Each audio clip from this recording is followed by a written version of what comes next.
A Chattanooga family finally has answers after their loved one went missing some 40 years ago.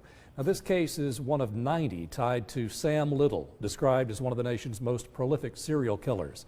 Channel 3's Michelle Herron joins us now live with more on this emotional day. Michelle? Yeah, David, emotional is the right word for it. You could feel the emotion in the room as investigators recounted talking to Patricia Parker's family with the news this morning. Now, you may remember last year, investigators released a sketch and a clay rendering of, at that time, Jane Doe. They didn't know who she was. They were hoping that tips would come pouring in, and they certainly did. Dozens of people called in recognizing that woman as Patricia Parker. One of those tips came in just earlier this month. Now knows what happened to his mother. You know, her family's been looking for her for 30 plus years, and the comfort in her son this morning to know that his mom didn't leave him, that she was actually killed, and that's how she left his life. That was, to me, that was the best part of this whole case. A year and a half after investigators released this clay rendering of Jane Doe, they now know her real name, Patricia Parker. She was 30 years old when she met Sam Little at a nightclub on 9th Street in Chattanooga 39 years ago. The area is now known as Martin Luther King Boulevard. Her body was found off of I-24 in Dade County.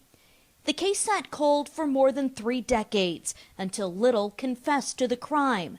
Special Agent Steve Rogers was there. You're trying to match what you know about the case with what he's telling you, to try to judge if he knows what he's talking about. But Little didn't know her name.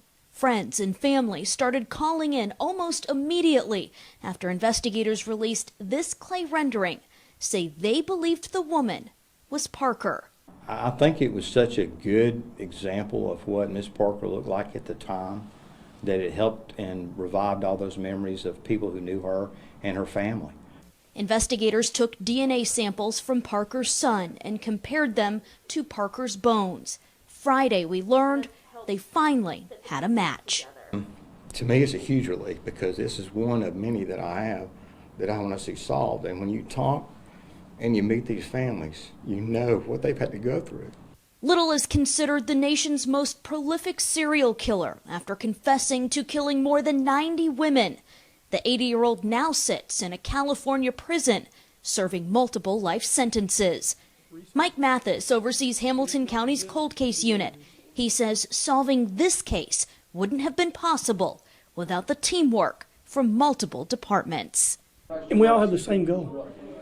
We do it for these people on the wall and for their families, and we don't discriminate. It will now be up to the district attorney in Lafayette, Georgia, to decide how that criminal case will move forward.